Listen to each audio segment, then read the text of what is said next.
setup, the base is b.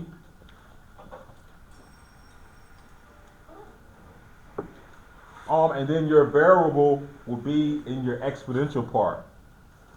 So the power will be the variable part that changes. If it's a function, you'll see f of x. If it's just y equals, it'll look a little bit different. But with these exponential functions, we don't do it with any negative bases. So your base will always be a positive number, and it can't be 0 just because it would cancel everything out, but your base will always be a positive number greater than 1. All right, a few different examples are like the one we did in the do now. 2 to the x power. The base is 2, and then notice x is in the exponent part. G of x equals base 10 to the x power. And we'll even look at some of those same transformations. Here your base is 3, and then everything raised up is your exponential part. Again, with these exponential functions, your exponent is up, and it's a power. All right, so that makes our functions work a little bit differently. These functions have a constant number that's a base, and it has a variable exponent. So there are some different formulas that you may use. You probably even use some in like a science class or something. But for ours, for the most part, it'll be x until we're like using a formula or something. All right, so let's look at these exponential functions. Okay, so back to that function we were looking at in the do now. Let's start to sketch it, look at the table, and then let's graph these points to see if we can make some sense of what the graph looks like and get a good understanding of how the graph works. So we're going to evaluate this function here, and I've already selected some values of x, so all we're going to do is put them in and get them out. If you were ever doing this on your own, could you use your calculator and go to the table and get those values like that? You very much could, all right? So don't be stressing out. If this is stressful for you, you have resources to help you out with that. So let's go here. We got 2 to the negative 3 power. What do we need to do here to evaluate this? Flip it. So it will be 1 over 2 cubed,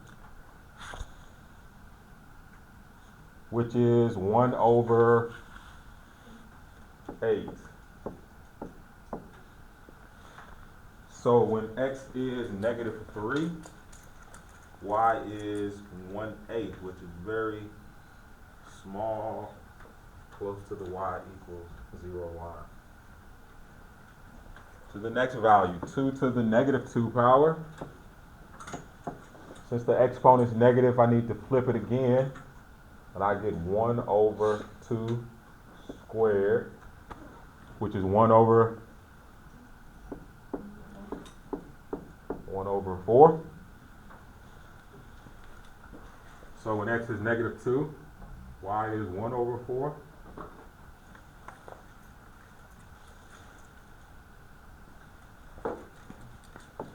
Two to the negative 1 power is 1 over 2.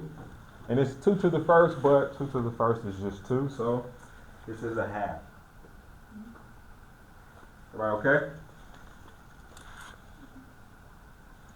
All right, so now we got positive exponents. Don't need to flip it anymore. But we do need to understand what is 2 to the 0 power? 2? 0. It is not 0. It is not undefined. Any other guesses? It's just 1. It's just 1. And so why is it 1? Well, it is 1 because, think about it like this. If you had x squared over x squared, what happens with the x's? They cancel out to equal what? Now, you don't do it like this, but remember, you could move this to the top of your expression, and it would be x squared, and then I would do minus 2, because when I move it up, the exponents will be negative. Everybody with me? And then what's 2 minus 2? X to the 0 power. Well, we already said that this was 1. So, x to the 0 is 1. Because it's the exponents that cancel out. That's why you have a 0 here. Everything canceled out to equal just 1. Okay? Anything to the 0 power is 1. Everybody on board? All right. So let's move on. 2 to the first power, what's that? 1 or 2? It is 2. It is 2. What's my next number? 4. What's my last number? 8. And after you do a couple of these, you'll start to see the pattern. You just kind of finish the pattern. So we got our other values. Any questions before I start graphing them? No. All right, so I stopped at -1. Next value, when x is 0, y came out to be 1. When x was 1, what did we get? 2. 2. When x was 2, what did we get? 4. 3, we got 8, all the way up at the top. And now I can see my graph. What would the next number be? 16, 32, 64. The space is just getting bigger and bigger, isn't it? That's how these exponential functions work.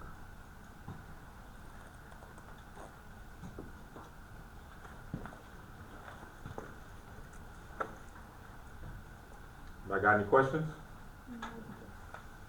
Now, as I go back to the left, will I go below the line where y equals 0? My question is, will this, as this keeps going to the left, will I go below the line where y equals 0? No. I won't, because this will always end up being a fraction. 1 divided by some very, very big number. It won't be 0. 1 over 16, 1 over 32, 1 over 64. It'll always be 1 over something, so it cannot equal 0. Meaning, it will not cross this axis, right? What do we call it when the graph doesn't cross a certain point or a certain value? What do we call this? Has it been that long? Yes. Starts with the A, ends in a toke. Asymptote. Asymptote. Right? We have an asymptote here where y equals 0. Graph won't cross it. Got a couple key pieces. Let's see. So we say that we have an asymptote at y equals 0. We just saw that. And this is just a standard function. Let's see. For our base, was our base greater than 1 or less than 1? Or what was our base on that last one? 2. Is 2 greater than 1? So whenever we have a base that's greater than 1, what is our function doing as it goes to the right? Yes, our function is rising to the right. What's it doing to the left? Falling. That's true whenever your base is greater than 1. Come on.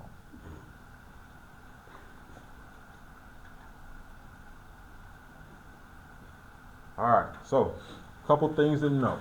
It rises to the right and it falls to the left as long as our base is greater than 1.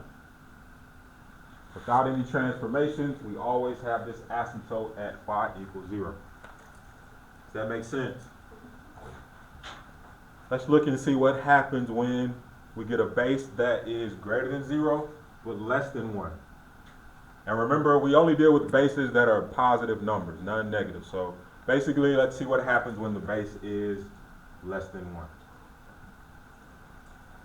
Is 1/2 less than 1? Yes, it is. So I think this will tell us what happens. So just like before, I got a new function. F of x is 1/2 to the x power. My base is 1/2. I'll replace the x's with whatever x value we want to evaluate it for. So in my first one, I've got 1 over 2 to the -3 power. How do I deal with this exponent in my fraction? Do I give it to the top, to the bottom? Do I give it to both pieces? I give it to both pieces. So it'll be 1 to the -3 power over 2 to the -3 power. And then what do I do?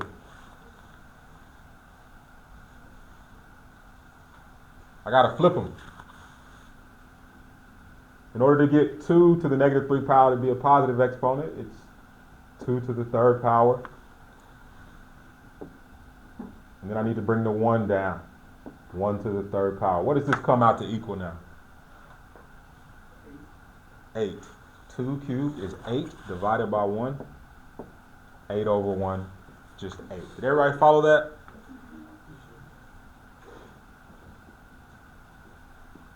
Let me know if we got questions.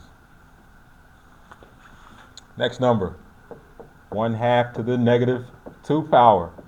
How about I distribute it and go ahead and flip it all in one step?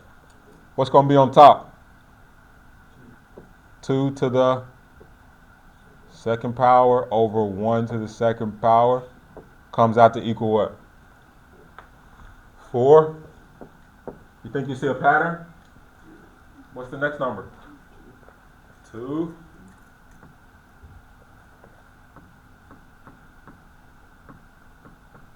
What's the next number? Yep, 1. Guesses on the next one? 1/2, right? 1 to the first power over 2 to the first power is 1 over 2. Notice how it's kind of the reverse of what we got last time, right? What do you think the next number will be? Yep, we got 1/4 next. 1 over 2 squared is 1 over 4. 1 over 2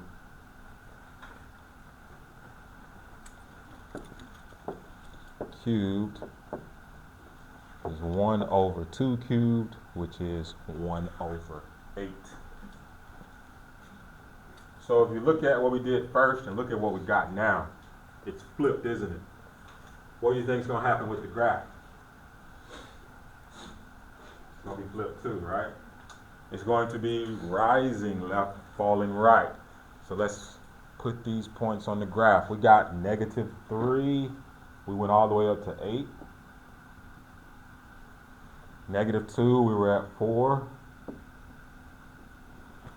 -1, what was y? -1, y was 2. At 0, 1. At 1, 1/2. At 2, 4. At 3, 8, and then it just keeps getting closer and closer to the line. Will it cross the line? It will not. What do we have here? Asymptote. Is it horizontal or vertical? Horizontal. Good job. Horizontal asymptote at y equals 0. Let me try to sketch through the points.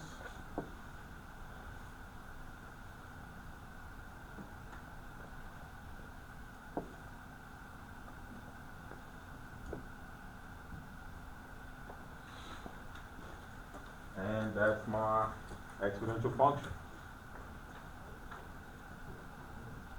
This time my base was less than 1. So it rose to the left and it fell to the right.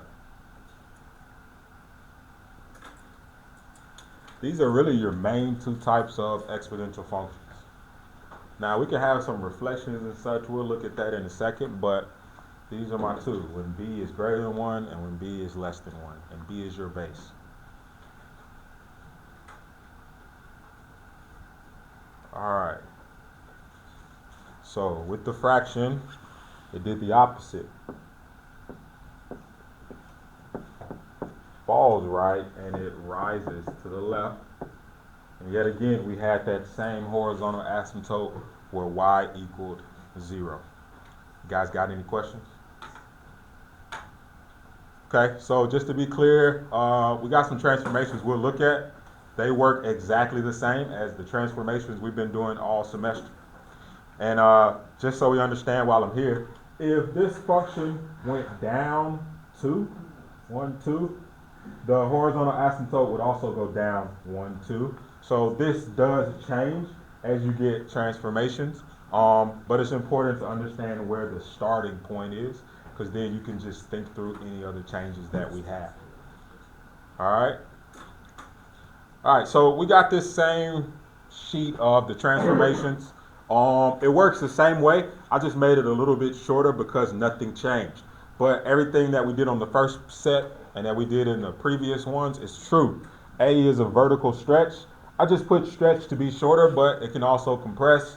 And if A is greater than 1, what does it do?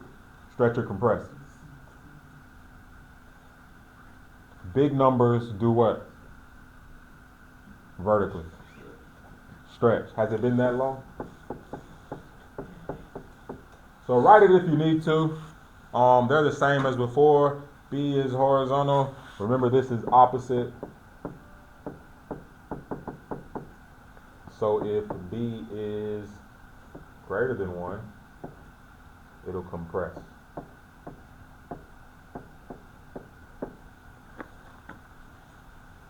You got reflection if it's negative, reflection across the x if it's negative. C moves you left or right, opposite the sign, same as before. D, up or down, same as the sign, vertical shifting, same as before. I just made it a little bit shorter. Let's look at one more graph before we get too far.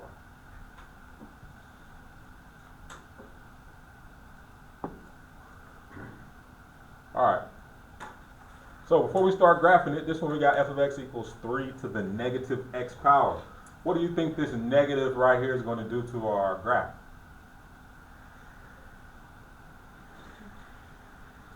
We got a negative x. That negative is in the same spot as which letter? B, right? If B is negative, how does it reflect? The y-axis. So I think instead of it being like this, since 3 is greater than 1, I think it's going to be reflected, and it's going to be going down as we go to the right. That should be true. Let's go ahead and put these values in and see if that ends up being the case. So just like before, wherever I see x, I'll replace it with the number we want to evaluate for. And this one's just a little bit weird, but we can do it. I already had a negative there. When I put a negative number in there, what happens? Becomes positive. So this is, they cancel, they become positive. 3 cubed, which comes out to equal what? 3 times 3 is? 3 cubed is 27. 3 times 3 is 9. 9 times 3 is 27. Right? Let's keep going. 3 to the negative 2 power, which is 3 squared, which is, what's the next number going to be?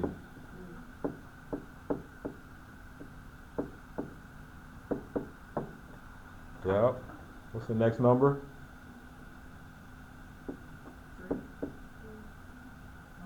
1. Negative 0 is just 3 to the 0. Anything to the 0 power is always 1. Remember, everything else cancels out. Guesses for the next number?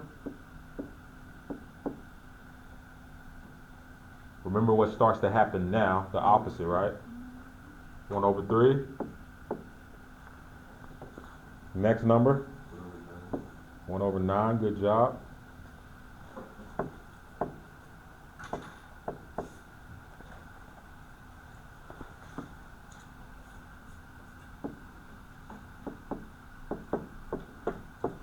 Last number.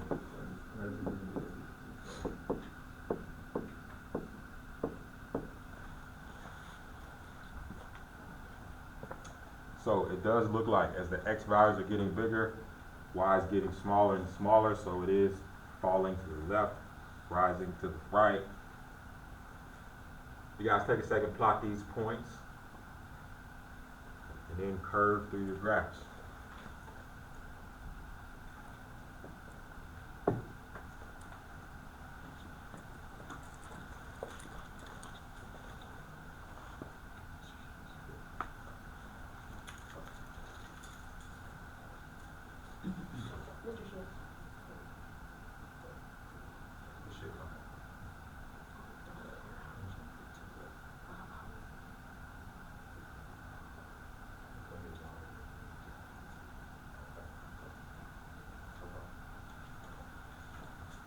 Anybody else got any questions?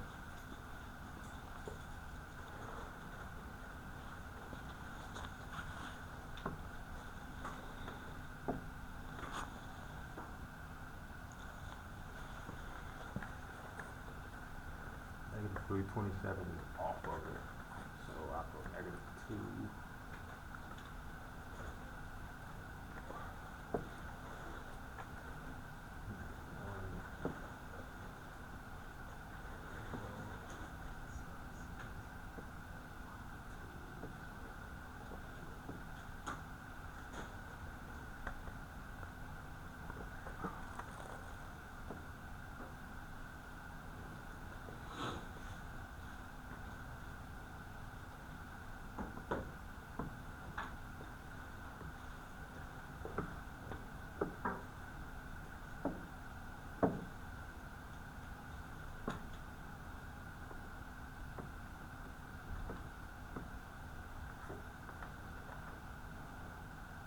All right. Any questions?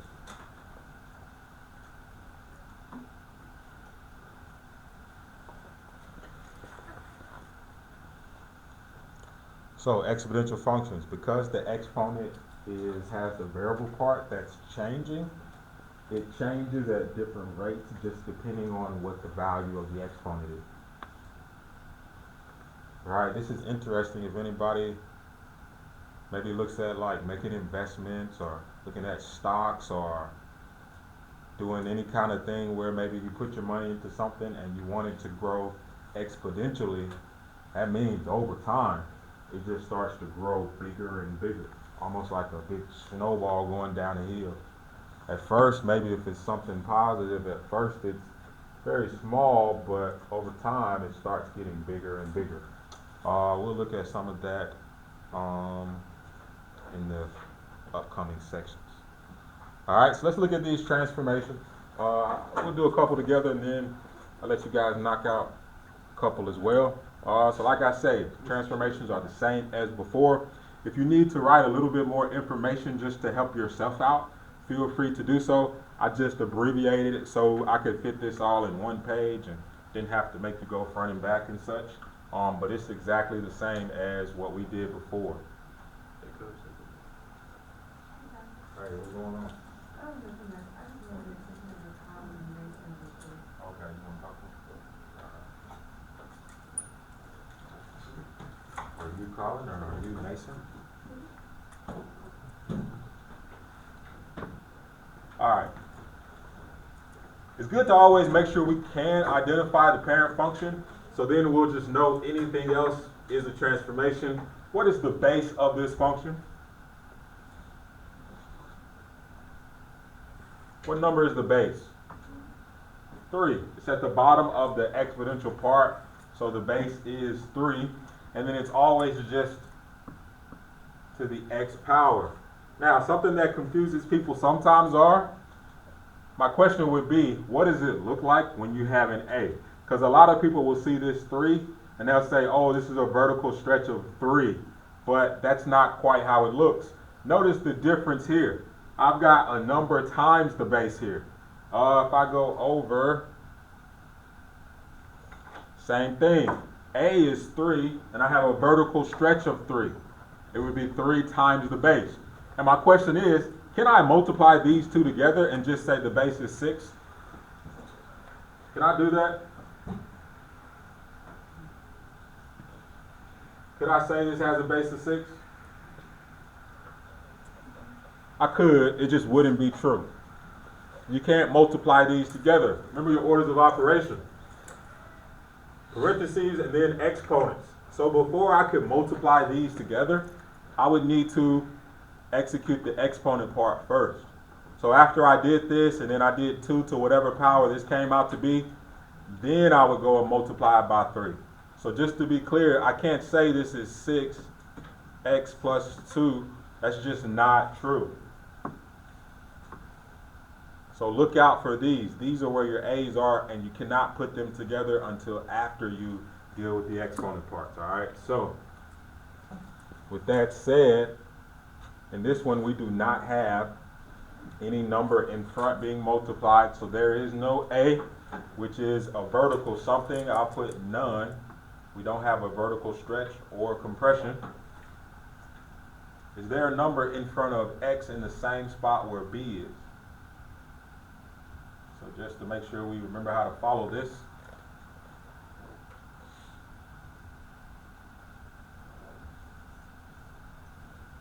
Okay, b would be right in front of x up in the exponent part. There's nothing there, so we don't have a horizontal stretch or compression.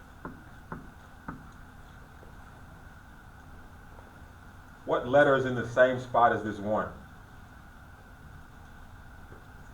C. C is a horizontal shift, right? Left or right? Which way does +1 send me? I would think so, but remember, horizontal is annoying. Why is it so annoying? It's always the opposite. So the +1 actually sends me left 1.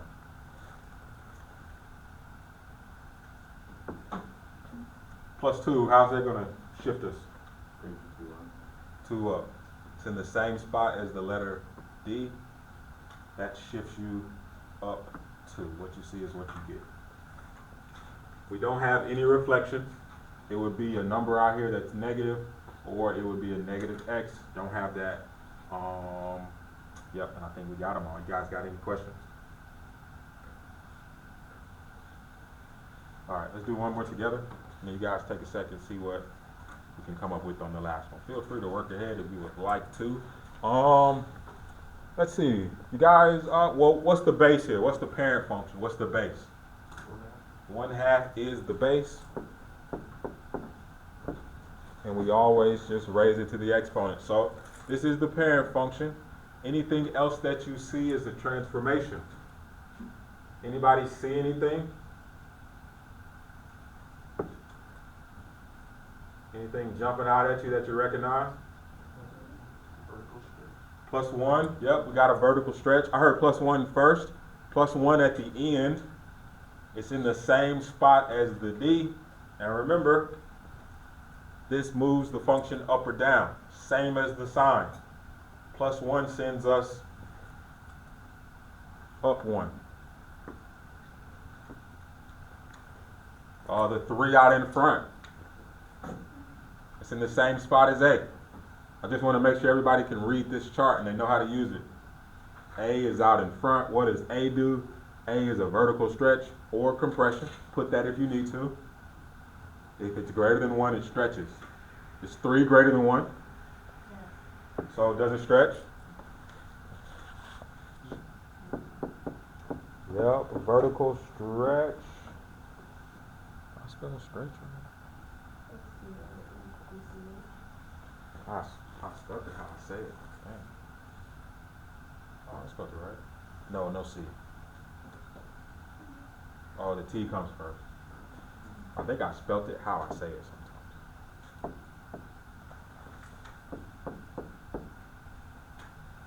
That feels wrong too. TCH. Alright. Vertical stretch of 3. I think we got one more. Do we have a horizontal stretch or compression?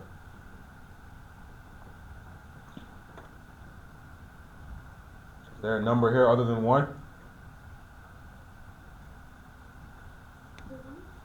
Is there a number in front of x other than 1? No, so it's none. Do we have a left or right shift? Would be a number up here. Nothing's there, so none, right?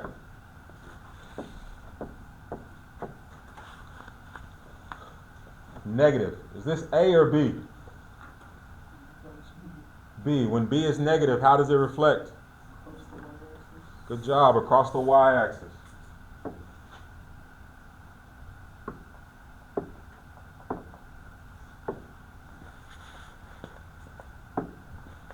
So negative reflects us across the y-axis. Again, that negative is in the same spot as B. B is negative, it reflects across the y-axis. Got any questions?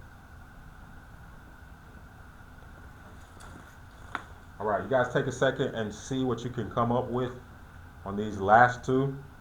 I'm hoping maybe we get some questions so we can clear up maybe any foggy things you got from your memory about these transformations. Take a minute or two, see what you can come up with, see which pieces you can get, maybe see which ones confuse you as we finish up.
Those two here, it's a horizontal transformation in the same spot as the C, opposite of what I think. So plus sends me to the left 2. What's the last one?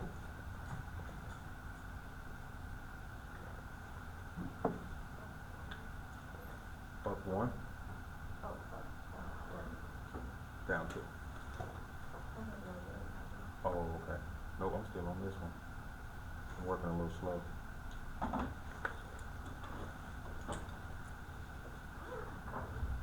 You know if we got a question?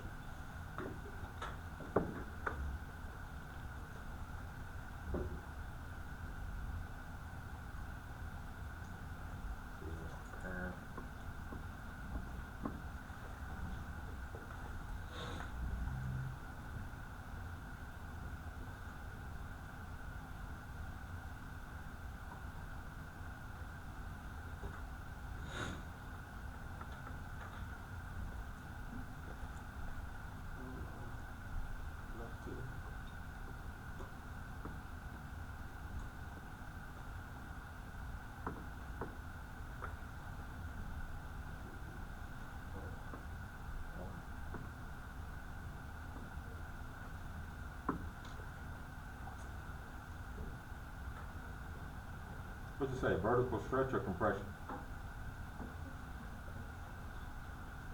Compress? A lot of people say compress. I'm guessing you said compress because it's negative.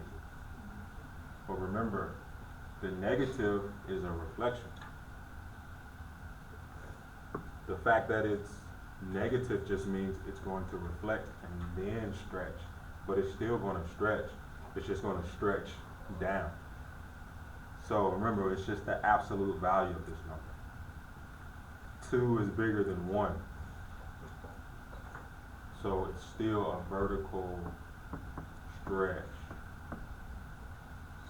of 2. The fact that it's negative tells us it's going to reflect how? X or Y? X.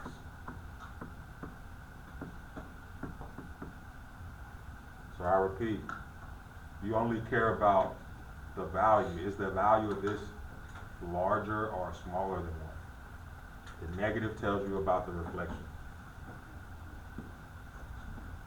And then I think is that everything? Horizontal stretch of compression? None.